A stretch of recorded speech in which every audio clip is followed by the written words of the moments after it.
হেই, আজকে খুবই ইম্পর্ট্যান্ট একটা কাজে বের হব, যদিও ওইখানে আমার যাইতে একটু ভালো লাগতেছে না, কারণ অনেক কিছু হওয়া না হওয়ার ডিপেন্ড করতেছে।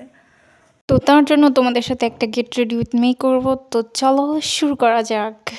তো ফার্স্টে ইউজ করব ময়শ্চারাইজার, আর ময়শ্চারাইজার হিসেবে আমি ফেয়ার অ্যান্ড লাভলিটা ইউজ করি। এখন হচ্ছে বোরখাটা পরে নিব, এরপর হচ্ছে বোরখার উপরে কোটিটাও পরে নিব। এইবার পেস্টে একটু পেস্ট পাউডার দিব। আমার পেস্ট পাউডারটা হচ্ছে আমি দেওয়ার সময় একদিন হাত থেকে পড়ে ভেঙে গেছিল, যার কারণে এটার এই অবস্থা। আর আমার এটা ফেলতে ইচ্ছা করতেছিল না, তো যাই হোক, আমার যেহেতু ড্রাই স্কিন, আমি হচ্ছে ব্রাশে একটু হালকা রোজ ওয়াটার স্প্রে করে দিয়ে এবার পেস্টে ভালো করে পাউডারটা দিব, এতে করে পেস্ট পাউডারটা ভালো করে বসবে। তো আমার হিজাব পরাটা অলমোস্ট ডান।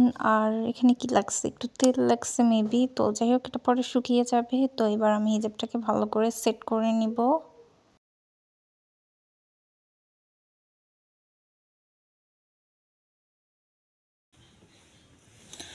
সো আমার হিজাব পরাটা ডান। এবার চোখে একটু কিছু দিব। সো এটা দিয়ে হচ্ছে চোখটাকে ব্রাশ করব। ওকে,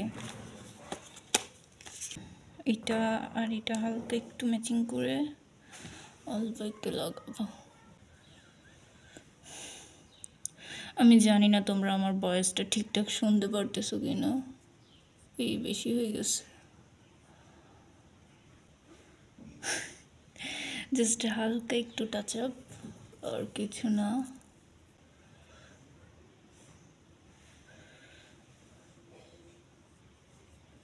এই সাদা কাজলটা দিব, কালো কাজল দিলে আমার চোখ পুরো কালো হয়ে যায়। সো সাদা কাজলটা হালকা একটু দিব। চোখের নিচে হালকা একটু দিব।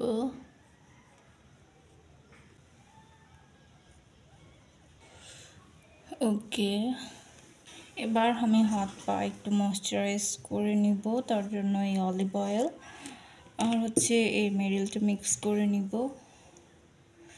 এটা তোমরা দেখছো আই থিঙ্ক আমার পেডিকিউর ভিডিওতে, আমি এভাবেই আমার হাত পা হচ্ছে ময়শ্চারাইজ করি। আমার অনেক লেট হয়ে গেছে।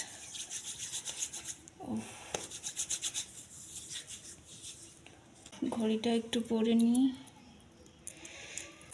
হাই, ফাইনালি আমি রেডি হয়ে গেছি। একটু লেট হয়ে গেছে, বাট কোনো প্রবলেম নাই। তো এটা হচ্ছে আমার আউটফিট। তো আজকের মতো এখানেই বিদায় নিচ্ছি। আর তোমরা সবাই আমার জন্য একটু প্রে করে দেবা যেন সব কিছু ঠিকঠাক করে আসতে পারি। আজকের মতো এখানেই বিদায়। আল্লাহ হাফিজ।